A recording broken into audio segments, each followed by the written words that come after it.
Dans cet épisode, nous allons aborder le travail de Sabine Weiss, la dernière représentante de l'école de photographie humaniste. Qu'en reste-t-il aujourd'hui? C'est ce que nous verrons à la fin de la vidéo. Bonjour à tous et bienvenue dans ce nouvel épisode de Photocube. Avant de commencer, si ce n'est pas déjà fait, abonnez-vous et activez les notifications pour être au courant des nouvelles sorties et soutenir la chaîne. Sabine Weiss est une photographe capable d'endosser toutes les casquettes du métier de photographe. Elle travailla comme photographe de mode, mais également pour la publicité ou comme photoreporter. Née en 1924, premier appareil photo à l'âge de 8 ans, encore adolescente, elle comprend que photographe sera son métier. Diplôme en poche, elle s'installe à Paris en 1946 et devient l'assistante de Willy Mewald. Ensuite, tout s'accélère. Robert Doisneau lui propose de le rejoindre au sein de l'agence Rafo et son nom s'inscrit aux côtés de Ronnie Soubouba. En fréquentant les milieux artistiques, ce sera l'occasion pour elle de réaliser de nombreux portraits comme Braque, Giacometti, Fitzgerald, Françoise Sagan, Miro, Yves Montand, Jeanne Moreau, Brigitte Bardot et bien d'autres. Ce n'est que plus tard dans sa carrière qu'elle commencera un travail plus personnel et qui laissera sa trace comme photographe humaniste. C'est ce que nous allons voir dans ce livre, L'œil intime, qui est autoproduit en 2014. Il a été conçu comme un album photo, elle a choisi de mettre dedans les photos qu'elle aime. Donc si on regarde de plus près, on doit pouvoir apprendre plein de choses en lisant entre les lignes.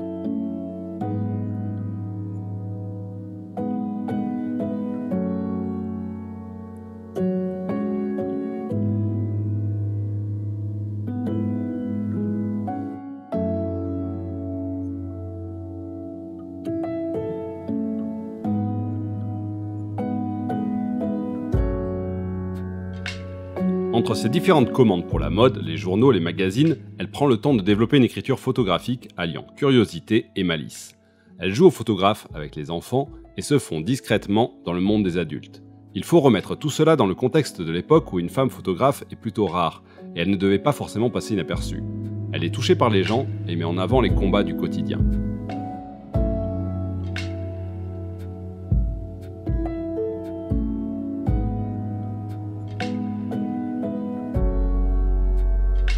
Sabine Weiss, c'est un personnage quand même. Quand on lui demande quel photographe l'a inspiré, elle répond le plus naturellement du monde, personne.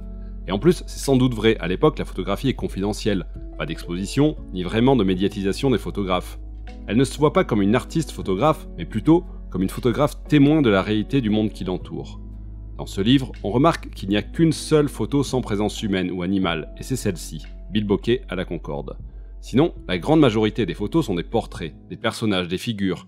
Et le choix de ces photos pour illustrer ce livre en dit long sur la volonté de Sabine Weiss de participer au monde qui l'entoure en étant au plus proche de ses sujets. Si ce style de photo vous plaît, je vous conseille de regarder juste après la vidéo de Jean-Pierre Favreau, une autre vision de la photo de rue, le lien est dans le coin. Posons-nous maintenant la question de savoir si toutes ces photos seraient encore réalisables aujourd'hui. Je ne parle évidemment pas des éléments matériels qui ne sont plus là comme les vieilles voitures, mais plus de ce qui est possible ou pas comme interaction avec les contemporains. L'époque était différente, les gens vivaient dans la rue, se laissaient prendre en photo et aimaient ça. Je ne dis pas que c'était mieux avant, mais c'était différent. Et surtout, ça me fait penser à la place du photographe dans la société. Comment en est-on passé de celui qui apporte la joie et du lien à celui qui incarne la suspicion et la peur des gens dans la rue? Quelle sera la trace que laissera la photographie de rue du XXIe siècle? Des gens de dos, pressés, des ombres fuyantes? De la photographie humaniste à la photographie de rue sans âme.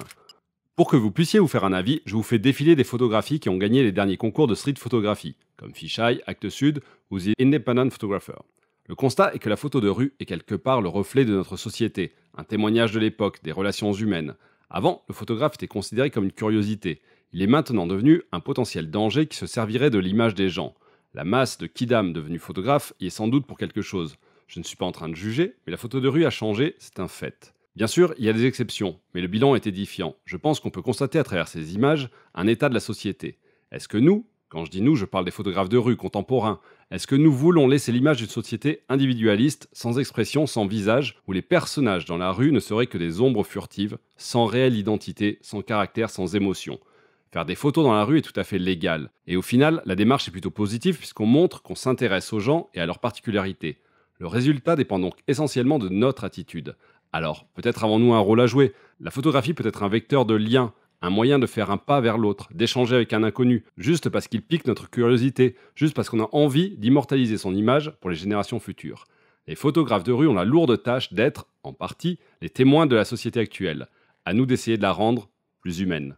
On en discute en commentaire, abonnez-vous pour ne rien rater de la suite, et surtout, partagez la culture photo autour de vous. À bientôt.